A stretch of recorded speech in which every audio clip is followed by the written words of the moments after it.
an instant conclusion, and I think we should recognise what is going on already in the vocational opportunities that schools are offering, and the much closer contacts between businesses and schools like the Gloucester Academy. But I must just finish on that, because I am genuinely proud, not really for myself, although I think I was able to play an incredibly useful role at two particular points of what has been achieved at that school. And from the 1st of March this year, we do have a new sponsor. It's the White Horse Federation, based in Swindon, so very local, not some business entity that's fleecing off people in Gloucester from miles away. It's a very local entity. Every one of the schools under that federation sponsorship have outstanding status with Ofsted, except one they've taken on in the last 6 months. They already have been working for the last couple of months very closely with the Gloucester Academy, and I think we will see another significant step forward in their results this summer, and we should be proud of that. Thank you. Jonathan Ingleby. Should we not go back to the whole concept of comprehensive schools?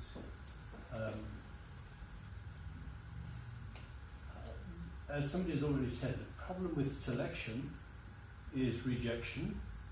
That the problem with putting people into a particular sort of vocational school tends to mean that their choices are limited to that particular sort of school.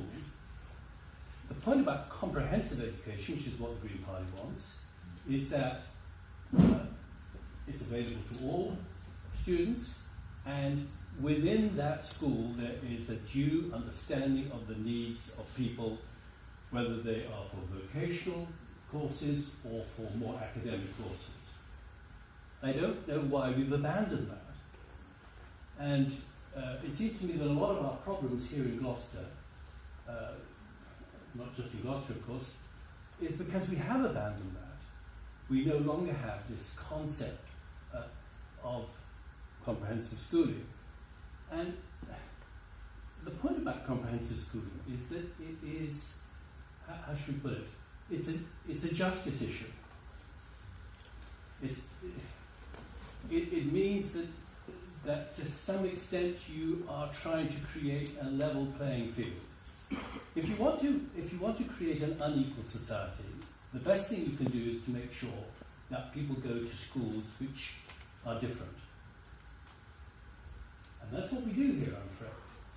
We need people to go to school where every pupil is assessed and given decent opportunities to develop in the way that they should develop. And can I just add a bit to that? I just wonder about our whole examination system.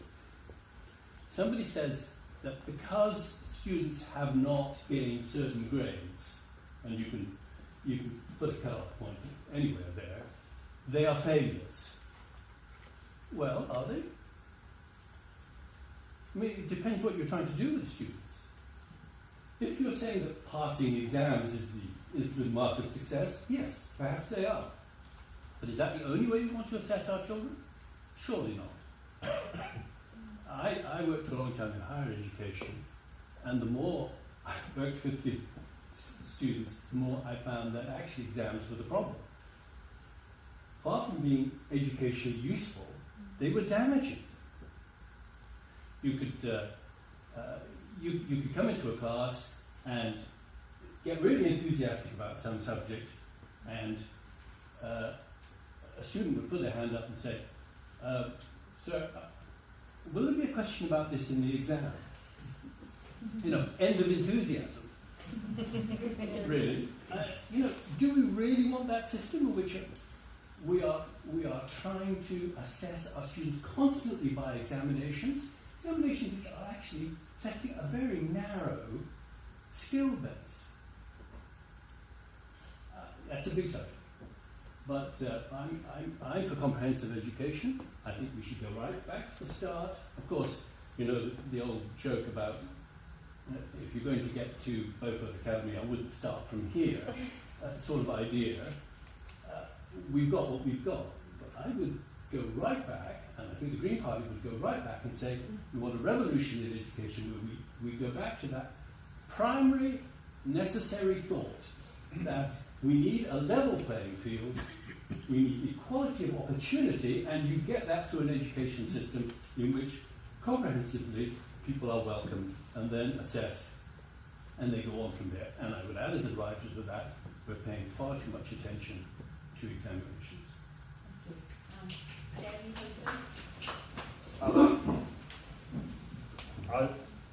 I said earlier on that I'm very much in favour of comprehensive education, as Jonathan just mentioned, and that's it. And I look at my party's policy to ensure fair admissions for all schools. And I know in other parts of the country we wouldn't, and we stopped the Conservatives introducing more grammar schools, though we've got the academy system, which I'm not entirely in favour either. But I do think that we don't need any new schools in Gloucester at the moment until we actually fully study the capacity needs and the growing population. If there is a need to tinker with that, we've got to make sure that if we're going to build a new school, that we don't build one which then has an impact on other schools that, as has been said earlier on, you then find that there's a shortage of children going to that other school and it starts to fail because it's not got the capacity income coming in. But I would say that the best thing the government could do, the next government, would be to end selection whenever, anywhere in the United Kingdom. I think it's really wrong that children at the age of 11, as Richard wants to do, can be classified as academic or vocational, and that their skills are there. Because children are different, they don't fit into those boxes. Their skill-based changes, and they may well be very academic in some areas of their talents, and also very practical and skillful and artistic in others. And we should nurture children, and you can't do that at the age of 11. You say, sorry, you'll go to that school, and you'll go to that school, and that's the end of it. And then the child ends up in a vocational school, an academic school, and suffers because of it. So comprehensive education is what we need everywhere, and that's what we need in Gloucester as well. I say there's schools in Gloucester, such as Tommy Rich's, which is now taking just 29% of boys from the city. It's a Gloucester school. It was always a Gloucester school. When I was at school, almost everybody that went to that school came from the city, and they cycled to school. I mean, in Kingston, for example, one of the biggest problems I have is there's buses and buses and buses parking in Denmark Road, as the 65% of children that are going to Denmark Road School are being bussed in to get educated, and it's not part of the community. And I've spoken to the head recently about bringing it part of the community. So I think we need schools that are part of the community as well. I think there's a structural problem in the north of Gloucester. We don't have a comprehensive school on our doorstep. We've just got 2 grammar schools, which is why so many children from Kingston, Long Levens, Hucklecote leave the city every day to get to a comprehensive school. That's a problem. Again, Churchdown can't cope with 2 comprehensive schools, so that's the way it fills those schools up. They're good schools, but there are problems with the structure of education in this part of the country. That ultimately, I think if you're going to get the secondary schools right, the first thing you do is end selection, full stop, anywhere in the UK, and then have fully comprehensive education, and all schools that they should be taking kids from. As Richard mentioned about Oxford, I remember at one time we could get stats on the quintile of ability, and we look at how the children going into certain schools were from each of the ability bands, and one of the, some of the schools that were really failing, which is getting in from the top to bottom abilities. So there wasn't it was never a fully comprehensive school, and a lot of parents in visiting the school just wouldn't send their children there. The marginal kids or the middle ability children just didn't go, and that's why the school struggled. And I think that's the reason why the Gloucester Academy is still struggling, because it's been put into a market where it's not getting the full talent and ability and community in that school that it should have. Thank you. Chris, it's difficult to comment on local issues. Is there anything you want to add to all of this? Well, just briefly, I think it's really interesting that vocational is one of those words that seems to have changed its meaning completely. I mean, when I was a student, being a teacher was thought of as vocational. I think the law is vocational. I think medicine is vocational. Somehow it's been turned into, vocational is something you do with your hands. Well, actually, you don't do the law with your hands. You don't do most of the teaching with your hands. You do it with your brain. So vocational is, it depends on what you actually mean by it, doesn't it? I would just say that for the National Union of Teachers, what we want is an education system in which those different pathways, which should be interconnecting, so that it's not, that there is nothing that's a cul-de-sac, that you're stuck there and you can't go anywhere else. They should have parity of esteem, is what we usually say. So that whether you're training, whether you begin at some stage to train for something which is more, if you like, something that you would, if you like, do with your hands, or whether you're training to do something that's more academic, there should be nothing that sort of is worse. But I don't really accept the premise of the question. You started by saying these schools are failing all these children. Now, you've just heard, haven't you, from a number of people, that if you have selection, you automatically have rejection. And I'll just give you some quotations from Paul Bolton's Grammar School Statistics from the Commons Library. It's a standard note. You can see it in Parliament. Okay. So what he says is that the number of pupils from the most disadvantaged groups attending grammar schools is not high. I mean, that's not really a surprising thing, is it? It's not very surprising to most of us. And also, so this is his work, not mine. Most pupils attending grammar schools are more likely. Now, don't say this is local. It's not local. This is a piece of national research. Most pupils attending grammar schools are more likely to have attended an independent preparatory school than a local primary school. Now, as I say, these are not my figures. And you can see the evidence that the outcomes in places where you're taking a whole group of people and putting them somewhere, and a different group of people and putting them somewhere else, mean that you get a disparity of outcome. But on the straightforward question about whether we should have vocational education, yes, we should, but we shouldn't pretend it's all about plumbers and hairdressers. It's actually about talking about the world of work, so that people are, in the words of the previous government used to have something called Every Child Matters, which I have to say at the time I thought was a rather odd thing, as if they were trying to tell us that there had been some who didn't matter. Actually, we do believe that every child matters. And every child should therefore have the opportunity to explore a whole range of possibilities, whether they're academic or vocational, on the basis of parity of esteem.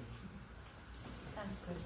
I'm sorry, but I've just got to say that each and every year in Gloucester City there are over 600 children that don't pass their English and maths.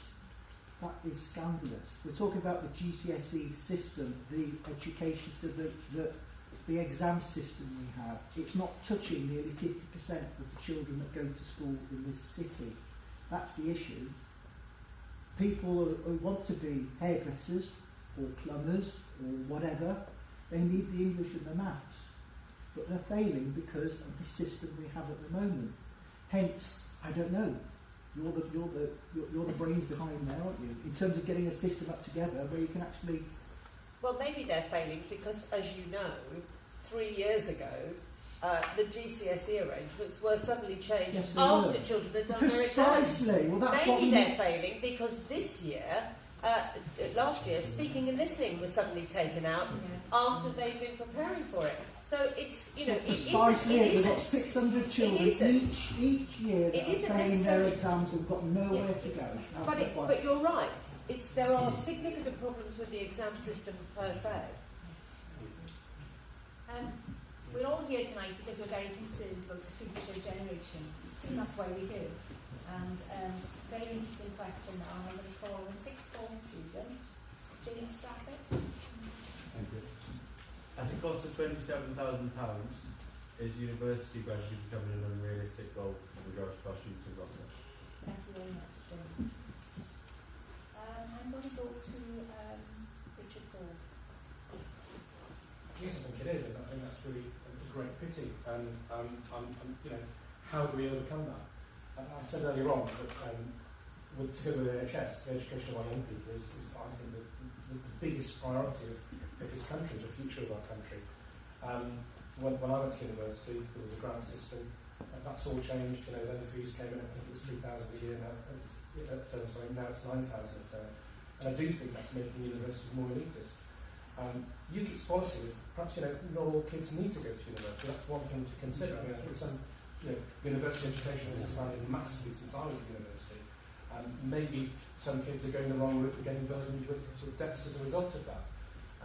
But I think every child, from whatever background, however underprivileged or privileged the background may be, does deserve healthcare, does deserve education. And I think that's something that UKIP very, very strongly believes in and wants to give a priority to, within the ability of the country to be able to sustain and afford that. I've got children who are coming up to university age, girl 18, a boy 17, and it's a worry. What do you do with those kids? Do you want to have them saddled with debt? I mean, have you applied to university? Will be next year. Yeah. So that's a consideration. If your mum and dad can't help you out, that's something you're going to have to think about. And it's a big, big worry. And I think there's lots of other ways within the country. We've heard lofty things from Jeremy Hilton, but his party's been in power for 5 years. What have they done about it? The fact is, these things need to be put under scrutiny, and something needs to be done, and resources reallocated. And of course, for example, we're spending £50 million a day in the European Union. Imagine what we could do with £50 million when we go to the European Union. Just a thought. Yeah, we'll move on quickly from that. £27,000 is an enormous amount, and I hope that it doesn't make it an unrealistic goal. I think my feeling is currently students are, and I know a lot of people who are in the process of applying for university or just recently gone, are just shrugging and saying, I'm just going to have to take on that debt. I think that's really sad, and I think that's the case at the moment. I'm not sure it's so much putting people off as people are just it's such an enormous amount. It's just too big to comprehend. I'm pleased, obviously, that we've announced that from the Labour perspective we will be reducing tuition fees from £9,000 to £6,000. I appreciate that however you look at it, £18,000 is still a huge amount. I'm not saying that, but that was the money that we could find. And don't let me tell you it's attacking all pensioners. It is just for the very highest earning pensioners, the money that we will recover in order to make sure that university funding continues. So I'm pleased it's better. You've got a better chance under Labour of getting a lower tuition fee of £6,000. Obviously, I wish it was the way it was when I went to university, and I was fortunate enough to have a fairly small loan. I'm glad we can say it's going to be lower under Labour. Thank you. Jonathan Ingleby, the Green Party. The Green Party policy is that there should be no university fees, and because we're also in favour of a citizen's wage, you wouldn't need a grant. You'd be able to afford to live as well as afford to study. And if you're going to ask me how you're going to pay for that, the answer is I could very easily turn this into a lecture on the economy, but I don't think I'd better because we're supposed to be talking about education. But basically, it's the question of progressive taxation.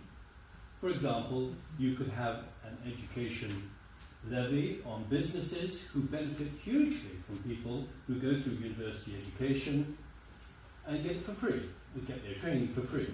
So you could have a tax. I'm just giving you one example. We need to change our tax system. We need a progressive taxation system. We need to tax the wealth in this country. We're a hugely wealthy country. We are the 7th wealthiest country in the world. There's plenty of money about, to be honest with you, and we need to divert adequate funds to our education system, as Richard has said. And as far as the Green Party is concerned, that means no fees for university students and no need for university grants either. Thank you. Christine. Well, I went to a lecture in the States last year about a similar question to this, which is, why is it that, for the most part, we absolutely think that it's right, and there is a private sector in education, but we absolutely think that it's right that education from 5 to 19 should be free, but somehow or other we countenance the fact that beyond that it shouldn't be, when it isn't, as people have already said, universal anyway. I have to say, I'm not very keen on the expression forgotten 50%, really, because I think that it is true that not all young people will want to go to university, and it isn't necessarily what they should all do. But I think that there is a huge problem with the £27,000. I mean, you know, when I was your age, probably the most expensive thing that anyone ever did was to buy a house, and now it's apparently to buy an education in lots of parts of the country. And I think that's wrong. And I also think that it's created an interesting, different dynamic in universities, where not only are they saying, will there be a question on this? I mean, I'm familiar with that. I taught A-level, and I would go off on a peroration about stuff that I thought was very interesting, and they say, yes, Christine, but will there be a question on it? No, it doesn't matter whether there'll be a question on it. It's interesting. But now it's not just, you know, will there be a question on this, but, you know, am I getting anything that's worthwhile for this? Now, you know, people can engage on that level if they want to, but actually education should be about more than just a business transaction. So I think that we, you know, we're not affiliated to the Greens, the Society, or anybody else, but actually the National Unity does believe that we should have fairer and better taxation, and that, you know, we should be attacking, as I think a lot of politicians are, tax avoidance, which is clearly lawful but immoral, and tax evasion, which is clearly immoral, not just immoral but also unlawful. So I think there are ways of trying to fund a different approach to higher education. Thank you. Jeremy Hilton. Yeah. First of all, the universities have to pay for the courses, and they have to get the income to pay for the courses. The rules are that they can charge up to £9,000 a year. They could charge less than that, though a lot of high-tech sort of courses might well cost them more than that, £12,000 a year. I think the great big problem about this is it's a tuition fee, and you have to pay it, and you have to pay it up front. And that's the fact that the system is, as we've got at the moment, is more like, and it should have been announced, as a time-limited graduate tax. Because you don't have to pay any upfront fee, so you can go to university and you're not going to have to cough up a penny until you're earning £21,000 or more.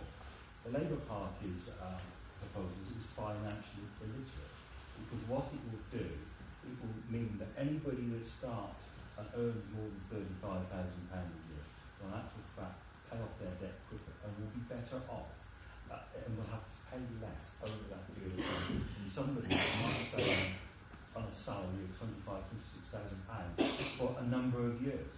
Because the rules are that you pay 9% of your income over £21,300. So every £1,000 that you earn, it works out for every £1,000 that you earn, you're paying back about £7.50 a month. And if you stop working, if you're a female and you bring up children, you stop working for 20 years, you will not be paying anything. And after 30 years, it's finished at the end. And one of the issues that the Labour Party brought up is the fact that the government is not collecting enough money to cover the system. But we've got to make sure that we fund education. And the nonsense here from the NUT that somehow education is free. It's not free. We pay for education in our taxes. I pay for education, though I've not been educated since the last period for full-time education back in the 80s. But I'm still paying for the education of children, young children, by contributing either through the council tax, the running of schools, or through my income tax and taxes I pay. So the issue is here is how you fund university education. Labour introduced this fee system, of which and it was costing more to be paid back than the new system would. So you do not, let's get the result, you do not pay a penny on your university tuition fees if you do not earn more than £21,300. So after that, it's just 9% of your income above that. So it works out £7.50 a month for every £1,000 you earn above the £21,000. So that's the system as it operates, and that's the system as it would operate in the future. I know this is a very emotional issue, and we want to ask questions. Yeah, I well- think we're all very emotional about it, but if you can give the candidates a chance. What about interest rates though? Can we just... Well, there's some interest rates on it, yeah, but you're only paying back. I mean, the other thing is that the debt that's on there is not on your liabilities for getting a mortgage. It's not part of it. It's not part of your calculations or anything like that.